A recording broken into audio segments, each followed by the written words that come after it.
He's a man of many faces and countless voices, and not just on the silver screen. His friends and admirers say he can change his appearance very easily and just as quickly as the rest of us change our clothes. So how's he going to present himself today as we meet India's most famous actor of the day, Shah Rukh Khan? Shah Rukh, there's a line in one of your recent movies, a song that you sing where you say, "I'm the best." Does that apply to you? It applies to actually a lot of complexes I have and the kind of insecurity I have as an actor, as a person. I have a little story which I tell everybody. It was about a little boy who was standing next to a huge wall and he had written, "I'm great." And then he said, you know, my brother has achieved a lot more. My sister is a pilot. My father was a big freedom fighter. My mother is a politician and she's a minister. I better make that stronger. And he rubbed it off and he wrote, "I'm the greatest."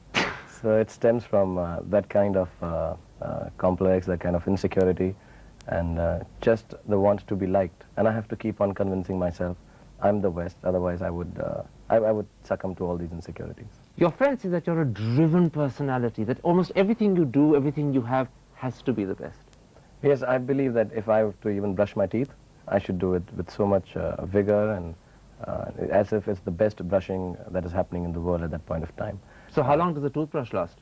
It doesn't last too long, and neither does do my teeth, actually. I mean, I have to keep going back and getting them checked. But the whole point is, if I have to do something, then you give it your best shot, because I really have a belief. It sounds too much of philosophy at times, but the atmosphere here is such that I would say it. That, you know, we believe in Islam that God is one day going to ask us. When you go back there, he'll say, "I sent you down on earth to do things. Did you do them?" And I want to turn around and say, "I know you sent us to do a lot of things. It would be easier for you to ask me, what are the things you didn't do?" So I want to put in the best into everything that I do. And maybe I would lose my goal, what I was sent for, but at least I would have done a lot of other things. It stems from that. Well, you certainly began that way, because I gather when you were in school, you were embarrassingly good at everything. You were captain of hockey, captain of football, you were top of the class, and you won the Sword of Honor. Everyone must have hated you. Yes, they hated me so much they made me a film star. Yeah, I really believe that if you are doing something, you should give it your best shot. It's not wanting to be the best at that, but you should give it your best shot. My best shot would vary from yours, and it would vary for somebody else. And but we all have to try our best and leave it. And then let's hope that it just turns out right. But it wasn't always just a question of trying your best. You had a group of friends in school, you called them the C Gang, and you were up to pranks most of the time, weren't you? Yes, we were. We were even finally suspended, I think, from school, and very nearly were expelled, but they allowed us to take the exams. But it was always in good fun. We had a gang called C Gang, which we used to take out from, you know, Maruti 800 cars had just come out, and the 800 part had, like, you know, zeros, which were square, and we would cut it half and, you know, make the C out of it and stick it here with the, you know, the video cassettes used to have ABCD lettering on it, the alphabet. So we would write the gang here, and we had shirts, and we would only wear blue jeans and white shirts and Nike shoes with a gray swoosh on it, and we had this little walk which was, you know, like as if you're walking with a ghetto blaster, and we would say things like 10-4, hang loose, stay loose, cool, and we just used to just hang on together. I guess we would go for parties together like that, and we would never ask a girl out, because we thought we were like Dennis the Menace. No girls whatsoever. whatsoever. We couldn't ask a girl for a dance, and when we did fall in love and did make friends with girls, none of us told each other for quite some time, and it was just. And in fact, I gather it was in the company of your friends, the C Gang friends, that you first proved to everyone that you really had terrific acting ability when you pretended to faint to avoid a maths exam. Oh yes, how you know that? It was actually that we had a teacher called Mr. Arora, and God bless him, I hope he's doing well. He had just joined into the new class, and he didn't know us, and he was asking us things like, "Do you guys have any problems?" and all. And, you know, we were trying to be smart with him, and I just got up and said, "Yes, I get these attacks." And he said, "What kind of attacks?" And he was really concerned. He was quite a gentleman, and I feel very bad now. But at that time, you're young and stupid, so you do these things. I said, "No, I get these attacks, and I hope I become all right." And he said, "Okay, please sit down." And now we needed to leave the class and go down to Nirula's, or, you know, go down to Connaught Place. We were in Goldakana, St. Columbus. So what do we do? So I just feigned as if I've had one of these attacks, and I started dribbling from my mouth and, you know, shaking. And he said, "What happened to you?" And I just kept looking at him. My friends took took over, and they said, sir, he's got this attack. We need to take him to the hospital right now. It happens to him regularly. And we need a shoe, we need a shoe. And I remember he was wearing brown suede shoes. And so he said, kisi ka juta do, kisi ka juta do. And we said, no, we have to take your shoe. The suede is what works. So we took off the poor guy's shoe, and we went out, and we went to Connaught Place, roamed around, and we came back in the bus. And he was like, looking concerned at all the buses parked at the end of the school. And he came and he looked at me, and I again went like, I've just recovered, and I said, I'm all right now. And the poor guy said, can I just have my shoe back? Because the whole day he had been roaming around without his shoe. Now, in those days, you used to still live with your parents. Your mother, I believe, was a magistrate. Your father was a former freedom fighter and even owned a restaurant. Yeah. What sort of childhood was it? Whatever I remember was it was very nice and easy, and it was with a lot of freedom. I have an elder sister too. We were never told what to do, what not to do. So the family allowed you to grow up as you wanted? As I wanted, really. I mean, was it a liberal family? Very liberal family, very liberal family. As a matter of fact, even in religious teachings, whether functions, studies, career, everything was, that you just do it the way you want and just be happy about it and do your best, Like so religious observance or duties and traditions weren't important? You could be yourself? I could be myself. I was told, like, it's nice to go and read the namaz, so I would go and do it. And it, the way it was told was that you felt like doing it. All my life, like, I wish I can bring up my children like that, where you are made to respect it without being scared of anything that is told to you by your parents. And even to the extent when I was choosing my career, my mom said, look, I would like you to go into sciences. So I said, okay, I could take an exam, but I would like to do economics because I had finished my sciences from school. And she said, oh, you want to shift over to economics, but can you do the IIT entrance? Can you do this engineering entrance? And I said, I can. She said, okay, just show it to me. So I did it, and I passed it, and I said, okay, I passed. She said, okay, you don't need to take it now. You go and do your economics. You were very close to your mother. How do you remember her? I remember her. I remember her as a star. I have a star in my house in Bombay. Whenever I feel very lonely and I feel sad, I just go there and look at one star, and I've sort of pinpointed it now. And and especially I miss her when I'm very happy. I wish she was here. Her death, I know, was a traumatic experience for you, and the saddest part is that she never really lived to see your fame and your success. Yeah, she did not, which is very unfortunate. I remember I just finished, I was shooting for Maya Memsa in Simla when I was called down to the hospital here that she's not going to, she's unwell. We didn't know that she's not going to live because she was absolutely all right before I left. And my new series, I just made an episode of Circus, and which was a big thing because I'd done it in Bombay and with big directors like Saeed Mirza, Aziz Mirza and Kundan Shah. And I really wanted her to see it. So we got special permission and put a television screen and a VCR. And she could not make out. We put it on for her, but she couldn't make out. And she was very delirious, and she would confuse me with the other people sitting there. And it was sad. But then I told someone that I would like to make it so big from the small screen that I would like the screen to get bigger, become 70 mm, so from up in heaven that she can see it. And if, in a sense, she was here to see the tremendous success you have today, what do you think she'd say to you? She said, "Beta, khana aur khao, bahut patle ho gaye." After your mother died, you left Delhi and you went and lived in Bombay. Yet I gather you never took any of her possessions and things with you. Why? I didn't take anything. I just felt that if she wanted me to take things that were owned by her, she would stay here and let me use them. And she would have liked that I would, I would be able to stand on my own feet. And that's what you were doing. This was symbolic of that. Yes, and I just took one television. She gave me a television. This is from Videocon company, and I still remember it. And she had bought that for me after I'd finished my first series in Fauji. And I bought it with my money, but she went with me and bought it for me. That's the only thing I still have. I took that back. And you keep it with you? Is it a treasured possession? Yeah, it is. It's in my house, and I keep it with me. Okay, in the years that followed, you married your childhood sweetheart, Gauri.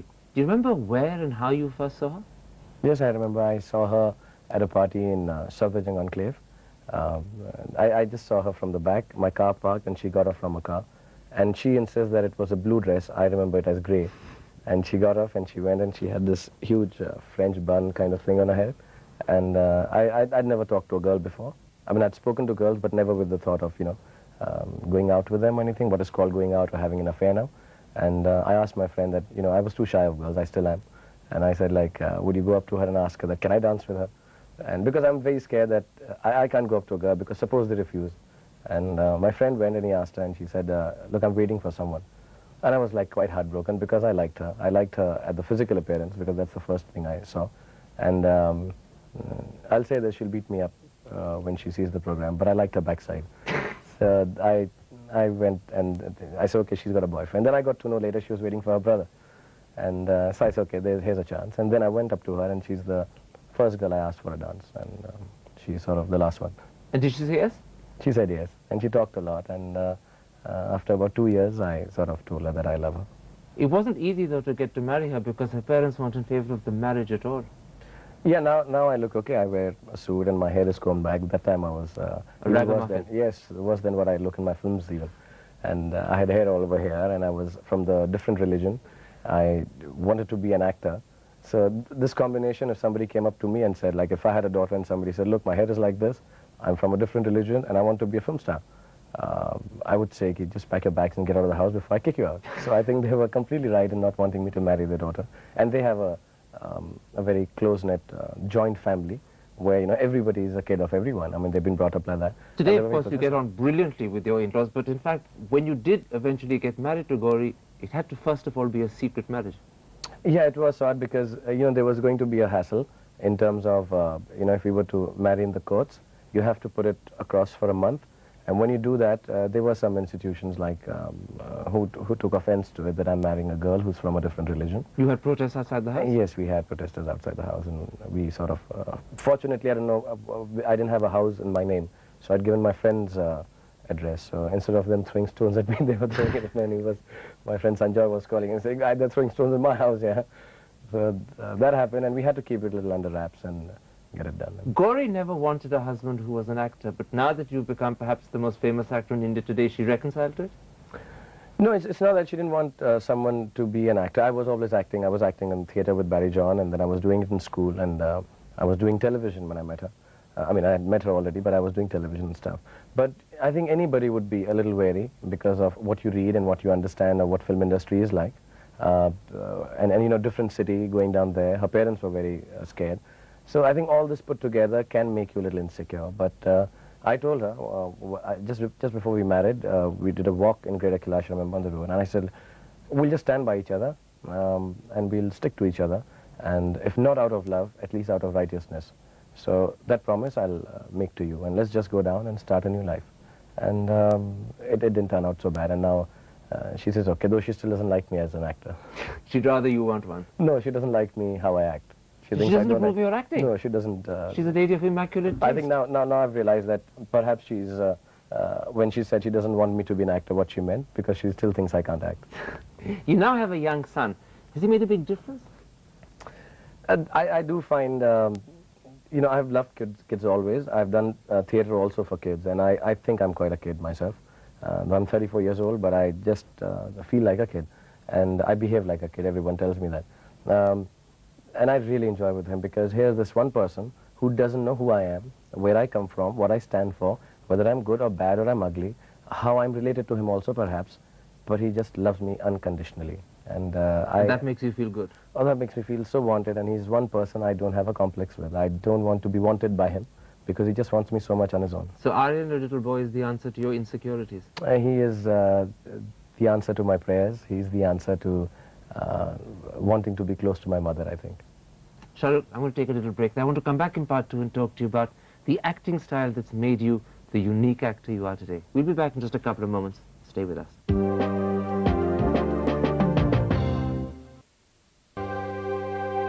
Welcome back. My guest is Shah Rukh Khan. Shah Rukh, I gather that the first commercial thing that you ever did on stage was Annie, Get Your Gun in Delhi. Now, I saw that production, but I don't remember seeing you. What role were you playing? Strangely, as strange as it may sound, it sounds very strange to me, but I was the principal dancer, and I was taken for my dancing abilities, though I just can't dance, really. And I had one line in it where I come to Annie with the letter and I say, I have a message for you. And she takes that, and I think it's a message from a boyfriend or something where he's not been nice to her, and she just throws that on my face and says, get out. So now, of course, your big moment on the television screen came in 4G, but I believe it happened almost by accident. You were supposed to play a small part and ended up one of the heroes. Yes, I had a small role. I think Colonel Kapoor's son, Bobby, was supposed to play the main role, and he was also the cinematographer of the series. And then last minute they decided that he can't do both the jobs, and they called upon me and they said, would you do it? I said, I'd love to do it. So they cut my hair, and I was doing double shifts because by then I was doing another serial with Mr. Laketon and Dil Darya. So I was doing double shifts, and they did right in the middle of that. And then the big break came not many years later in Aziz Mirza's Raju Ban Gaya Gentleman. And I know thereafter there's been absolutely no looking back. But if you were to look back in a sense, how would you explain to yourself your incredible success and popularity? I don't know. I'm more shocked myself than anybody else, actually, because my friends and my co-actors and actresses, you know, they know I'm quite easygoing and fun to work with. And, you know, I remember a lot of actresses telling me that when we first saw you, went, eeks, he's the hero. And now also they find it very strange. They're still working with me 9 years, 10 years later. And they say, God, how did you become a hero? And So you think it's a miracle? It is more than a miracle. I think it is God's blessings, it's my mother's blessings, it's the love of audience. It's so many things more besides what I really thought was the case, my Okay, talent. let me try an explanation. How much of it is due to the fact that you've deliberately challenged the sort of conventional roles that other actors have played? You've also been pretty non-conformist. Yes, they'd been, because I was getting a little bored coming from theatre. I really didn't want to, you know, do the regular things, just run, you know, just be nice and sweet. Just run around trees. You couldn't bring yourself to say I it. can say it, because I love running around trees. And I think it's great to be doing that. And at 34, it's even better. But I just wanted to be bad, because I think that's one of the elements which everyone has, but they don't show it. And I just played Bazigar and Anjam. I had nothing to lose, and I just went ahead, and I guess it just sort of hit the right chord. Maybe the timing was right. I believe I'm perhaps not the absolutely right kind of person, but I've been there at the right time, I think. What about something else? How much of your success is due to your uniquely energetic style and manner?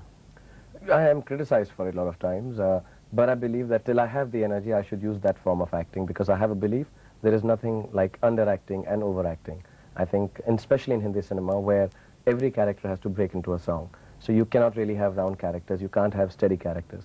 So what you need to do is just enjoy yourself and let the others enjoy themselves. And I like to, what an old actor has said, hold up a mirror when I'm acting and tell the other guy that, look, I'm playing you. That's all. I don't like to play anything else. I don't go deeply into acting. I don't believe in method and stuff. And the energy is because I like to fill the space. You know, I don't want to be part of the space. I don't want to be part of the atmosphere.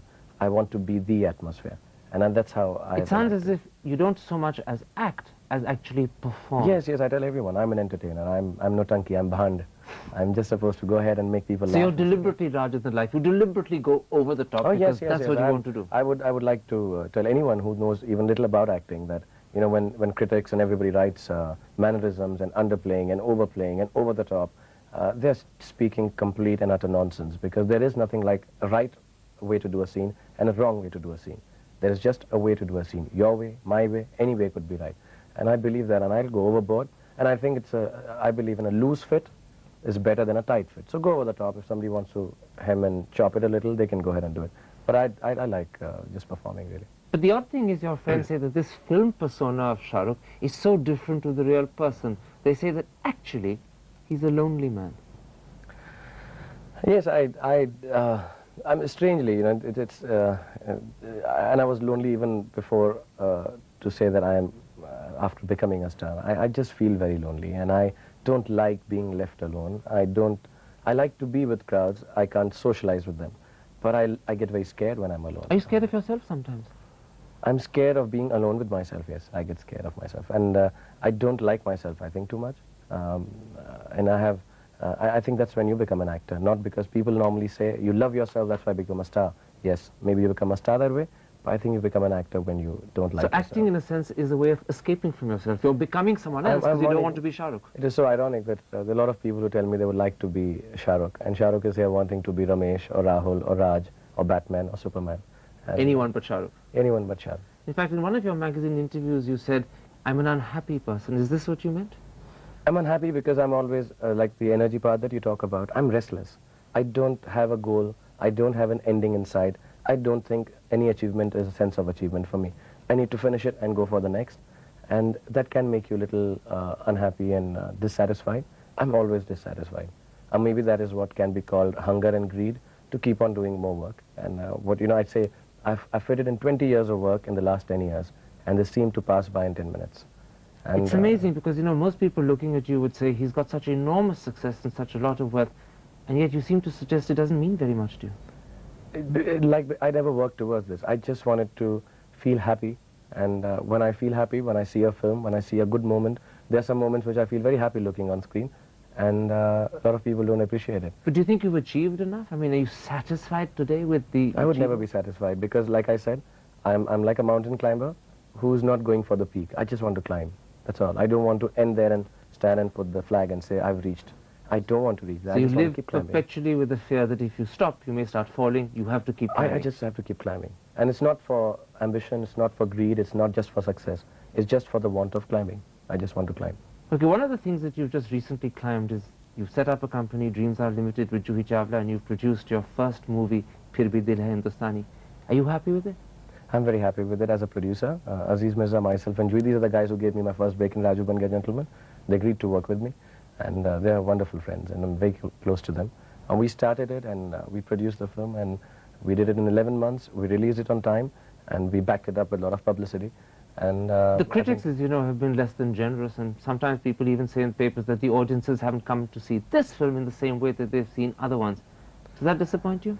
No, I think the film was based on media, and I think the media has not taken too much of liking to the fact that we made fun of them. So you think people of my profession have been deliberately unkind because they can't take a joke Maybe against I was themselves? too unkind to them in the film also, so it would be unfair to say that. Tell me, is this going to be a second fiddle, a second venture that you're going to take up producing films, or is this a one-off? No, I wanted to produce films because I love films, not only as an actor, and it's not a narcissistic thing that I want to be a star. I just want to make films because they have given so much to me. Everything that I stand for the last 10 years is because of films, and I think it's high time someone in my status decided to give something back to films. Shah Rukh, you said earlier in this interview you're 34 and you could carry on being an actor for the next 40, 50 years. Is that how you see your future, or are you looking endlessly for new challenges? Are there other peaks you want to climb rather than just the cinema world? I would just like to, you know, I feel really nice acting. I feel really wonderful being able to make people laugh. And I feel even more wonderful when I'm driving down on the main road and there's a person who I don't know and he looks at me and goes, "Hey, Shah Rukh," and a smile comes. And I think I've been blessed by God and my mother that I'm able to do that for one fraction of a second wherever I go in the world. And I would like to just keep making sure that people smile for that one fraction of a second when they see me. Besides that, if it requires me to climb a mountain, whether it makes me want to go onto the moon, if it makes me have to make films, if it has me producing films, whatever it takes, I just want people to smile so that I feel secure. Shah Rukh, I'm sure they'll continue to do that for many years to come. Thank you very much for this interview. Thank you, Karan. Thank you very much.